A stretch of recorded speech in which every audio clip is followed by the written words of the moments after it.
Welcome.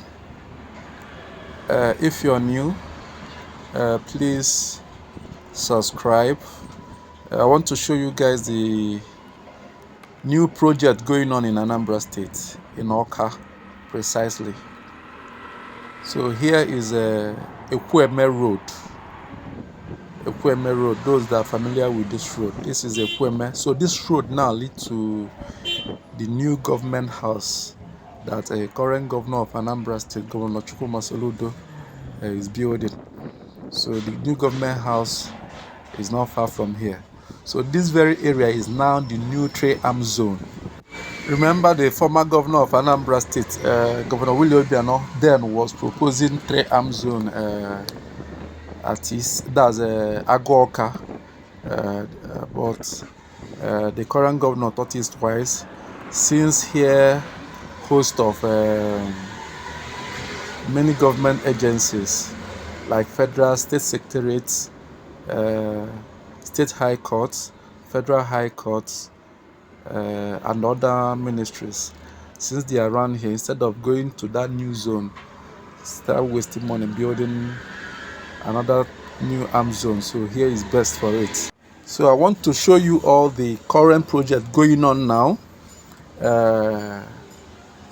If you can recall, last year the governor of Anambra State, Governor Gov Soludo, awarded the construction of Aroma, Ifite, Amansea road. So many were mistaking the road to be that of old Ifite. So, but from what I'm seeing now, this is the new road that will lead to Ifite. So currently it's going on now. They've started. So the new road will connect to this very road. So here is Ekweme Road. Ekweme Square is not far from here. So let me take you all down, at least for you to see, for you to understand what I meant. So here is this is where the road will start. This is Federal Secretariat. So this is you can see the new government house down there. So I would have fly drone here for you to see, but it's prohibited. So I can't fly drone. This is government trade-arm zone, government place. So for security reasons, so I can't fly drone here. But I will do ground coverage, at least for you to understand what is going on. So this very road now will lead to Ifite. It is a dualized road and wide enough. So unlike the old Ifite, that road now, dualizing that road now or expanding it means that so many buildings will go down. But this is a virgin land, so the construction of this road has kicked off. So I will show you guys. You can see they are setting up their asphalt plants. So they are setting up their asphalt plants. You can see their machines here. It's a brand new asphalt plant. The road is being handled by Gilead construction firm. So same company that is constructing Amansea Obo Family Road. So like the last video I showed, you can see that the contractor, their work is very neat. So they are the ones handling this project. So this is their asphalt, brand new asphalt plant they are installing here. At least it will make this project to, at least for them to finish it on time. So this, they gave 18 months for this project to be completed. It is a well thought out project because it will mark the end of a perennial traffic gridlock experience at Aroma. If you are going to Ifite village or Unizik, you don't have any business again getting to Aroma Junction.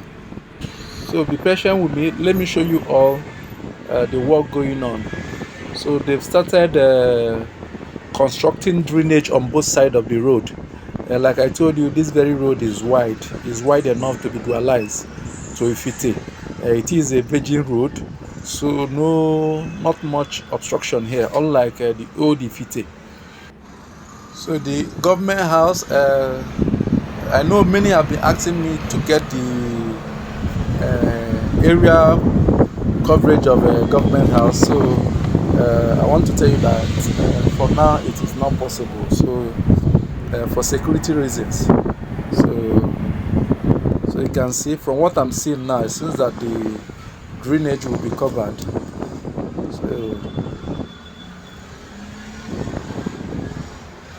So this is the main entrance gate to the new government house, government house and lodge.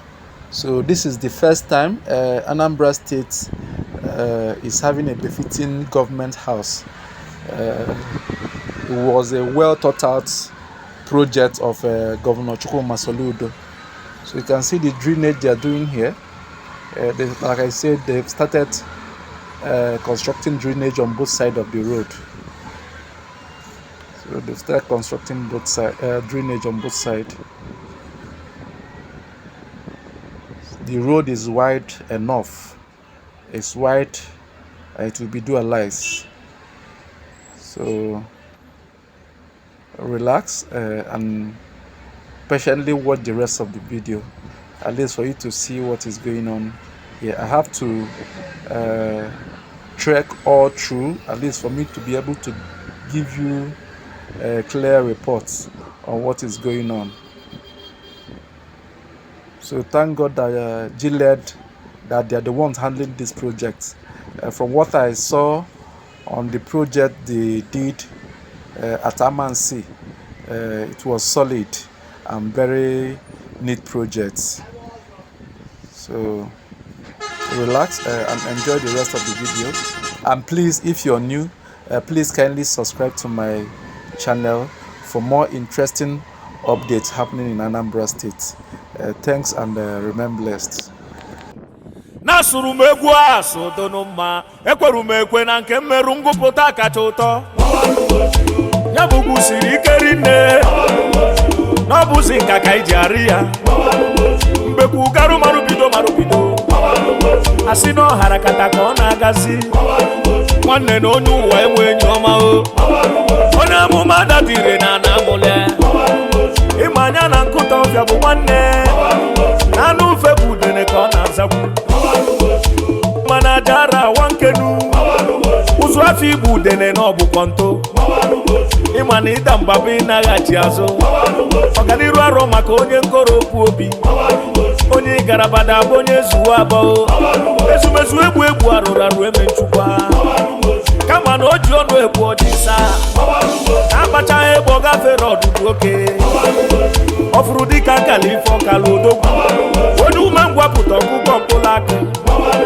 onye ga-asị na ogwu maga na adoji ebe ama n'ife ọfụ na ọchagharụkwa o were ọnụ lisi o were ile salụ opio na-efifie were abalị megharịkwa ifugo ọrụ efu na arụ ụlọ na-aja ikuku bịa ogbunye ụlọ n'ọgbọ mmiri a na-asọkwa ndụ ji egwu ji abalị agbaghị ụchụgbakwa ndị o ji egwu eti mmanwụ hei mgbe ngana mgbugbe ekpulu ọfịa ịmara odogwu ugochukwu nwa nga ọka alịka na China odogwu n'iga adị mmiri mara ugo odogwu na Nnewi aka ekpuchi ọnwa wanụ n'ibe odogwu mana enwere aja mmụọ o ji isi anya ọkụ azụ anụ ka egburu isi ntị echie isi na wogidi ọwa nkụtara akpụ chọọ nwoke na nị na nwoke bụ n'obi ebini kwuru na nwoke na-eri n'ude agakata agbakwuru ka eji ama dike ezi maka odogwu ife na okeke ego na-eji ije odogwu na Nnewi odogwu ezomọgụ ogene mara ọnụ asị m ijebe ije awele ịma na ịdị ka mkpume dọ n'igbere mmiri ebiri tụcha na arụ nkwụ ozuru ike ewe n'ọkpọchi ntị ka eji ike n'ọkwa ntachi obiri n'ibu ji aga n'ugwu ụganịta ka ọta mbụzụ ga-ama abụba o mmiri soko sarụ mmiri ogwugwu jajarara ọkụ na agba ite orugo ifugo oro ọgbọrọ eze n'azụ kama na ọ na-edebekwa iwe obodo okwu na ụka ghara ịghasị fobu n'isi agụba ọrụ n'ogbo chọba na ma chọọ ọrụ ọrụ echere ife ọzọ sota ife o ji bi ụwa agụ ọgụ kata bunye ya ụwa niile anya atọ nwa nduru na akpa akịdị adị na-atụrụ akara aka gị isi na nkwụ dapụ ijebe n'ọdịkenu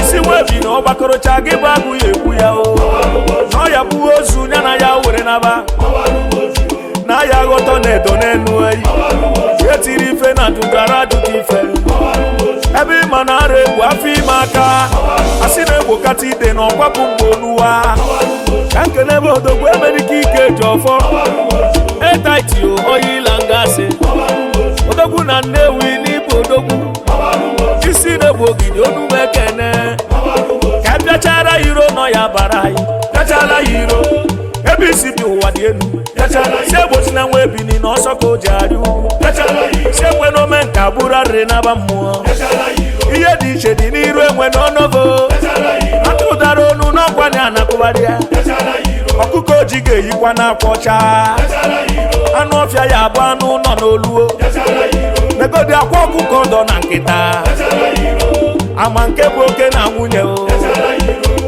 a na-ama mgbọrọ n'ụgbọ ndị be anyị na-ama isi gabụ eze n'oluo ịma na onyinye amara dị n'iche n'iche o onye ma ngwugwu onye ukwu buru bịaba ọ na-eme agwa agbata obi n'eke onye kara obi azabakwa ọnụ ọna ndị ajụjụ a na-ejewe n'uduba ewi ukwu dị na mba egeberu mba nni ọmụmatụ bụ Emeka ọdụm egwu ojukwu n'ike mba Nnewi dịka ukwu agbụrụgbu enyi tarụbụsịa na-arịba anya na ị ga-ama ya site n'ije ọkpa na okwu ọnụ na omume ịbalị mmanwụ Chief Michael onye ekwelu onye na-atụ mba wọdụ wide odogwu onye kata ọya kpusu ọnụ n'Igbo odogwu ike jeje mba na onume ekene ụmụ Igbo ọ bụrụgodị nwata ka ibu ka arụsị aha na aka na-abụ ka eji ebu ya ebe o siri dị etoke bịachala ya iro ebe o si dị etoke bịachala ya iro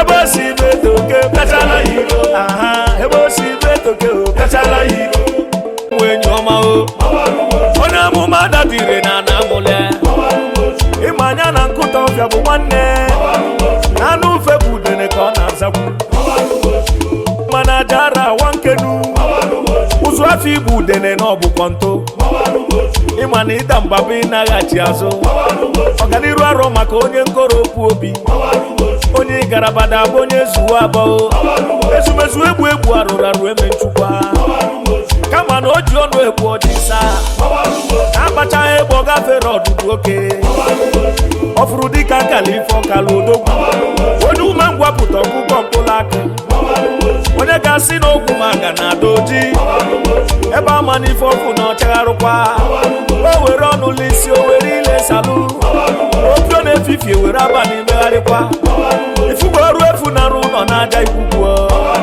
ikuku bịa ogbunye ụlọ n'ọgbọ mmiri a na-asọkwa ndụ ji egwu ji abalị agbaghị ụchụkwakwa ndị o ji egwu eti mmanwụ hei mgbe ngana mgbugbe ekpulu ọfịa ịmara odogwu Ugochukwu nwa nga ọka alịka na China odogwu n'iga adị mmiri mara ugo odogwu na Nnewi aka ekpuchi ọnwa wanụ n'Igbo odogwu mana enwere aja mmụọ o ji isi anya ọkụ azụ anụ ka egburu isi ntị echie isi na wogidi ọwa nkụtara bụ chọọ nwoke na nị na nwoke du n'obi ebini kwuru na nwoke na-eri n'ude agakata agbakwuru ka eji ama dike ezi maka odogwu ife na Okeke ego na-eji ije odogwu na Nnewi odogwu ezomọgụ ogene mara ọnụ asị m ijebe ije awele ịma na ịdị ka mkpume dọ n'igbere mmiri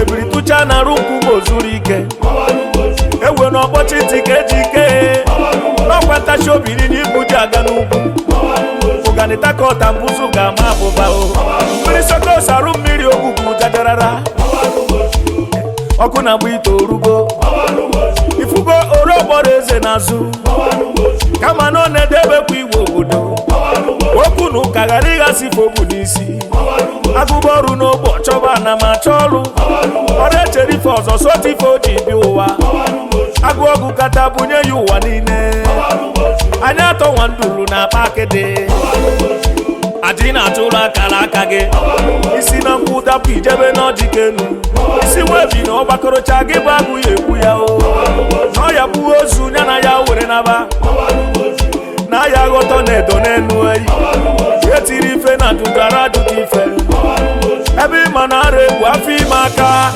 asị na-egbokata ide na ọkwapụ mgbe oluwa ka nkelebe odogwu emerike ike ji ọfọ etaiti oyila ngasị odogwu na Nnewi n'ibu odogwu isi na-egbu ogidi onume ekene ka bịachara iro nọ ya bara anyị bịachara ya iro ebe isi bi ụwa dị elu si egbochi na nwa ebini na ọsọ ka o ji arị ugwu si ekwe n'ome nka bụrụ arịrị n'aba mmụọ ihe dị iche dị n'iru enwe n'ọnọvo atụ ụdara onu n'ọkwa na anakụgharị ya ọkụkọ oji ga-eyikwa n'akwa ọcha anụ ọfịa ya abụ anụ nọ n'oluo negodi akwa ọkụkọ dọ na nkịta ama nke bụ oke na nwunye o a na-ama mgbọrọ n'ụgbọ ndị be anyị na-ama isi gabụ eze n'oluo ịma na onyinye amara dị n'iche n'iche o onye ma ngwugwu onye ukwu buru bịaba ọ na-eme agwa agbata obi n'eke onye kara obi azabakwa ọnụ ọna ndị ajụjụ a na-ejebe n'udube ewi ukwu dị na mba egeberu mba nni ọmụmatụ bụ Emeka ọdụm egwu ojukwu n'ike mba Nnewi dịka ukwu agbụrụgbu enyi tarụbụsịa narịba anya na ị ga-ama ya site n'ije ọkpa na okwu ọnụ na omume ịbalị mmanwụ Chief Michael onye ekwelu oyi na-atụ mba wọdụ wide odogwu onye kata ọya kpusu ọnụ n'Igbo odogwu ike jeje mba na onume ekene ụmụ Igbo ọ bụrụgodi nwata ka ibu ka arụsị aha na aka na abụ ka eji ebu ya ebe o siri betoke bịachala iro ebe o si betoke bịachala iro ebe o si betoke bịachala iro aha ebe o si betoke bịachala iro kama na o ji ọnụ egbu ọdịsa akpachaghị egbe ọ gafere ọdụdụ oke ọ fụrụ dịka nkala ife ọkala odogwu onye ume ngwapụta ọkụkọ mkpụrụ akụ onye ga-asị na okwu maka na ada oji ebe ama n'ife ọkụ na ọchagharụkwa o were ọnụ lisi o were ile salụ opi ọ na-efifie were abalị megharịkwa ifugo ọrụ efu na arụ ụlọ na-aja ikuku bịa ogbunye ụlọ n'ọgbọ mmiri a na-asọkwa ndụ ji egwu ji abalị agbaghị ụchụkwakwa ndị o ji egwu eti mmanwụ hei mgbe ngana mgbugbe ekpuru ọfịa ịmara odogwu Ugochukwu nwa nga ọka alịka na China odogwu n'ịga adị mmiri mara ugo odogwu na Nnewi aka ekpuchi ọnwa wanụ n'ibe odogwu mana enwere aja mmụọ o ji isi anya ọkụ azụ anụ ka egburu isi ntị echie isi na wogidi ọwa nkụtara bụ chọọ nwoke na nị na nwoke bụ n'obi ebini kwuru na nwoke na-eri n'ude agakata agbakwuru ka eji ama dike ezi maka odogwu ife na okeke ego na-eji ije odogwu na Nnewi odogwu ezomọgụ ogene mara bụ ọnụ a sị m ijebe ije awele ịma na ịdị ka mkpu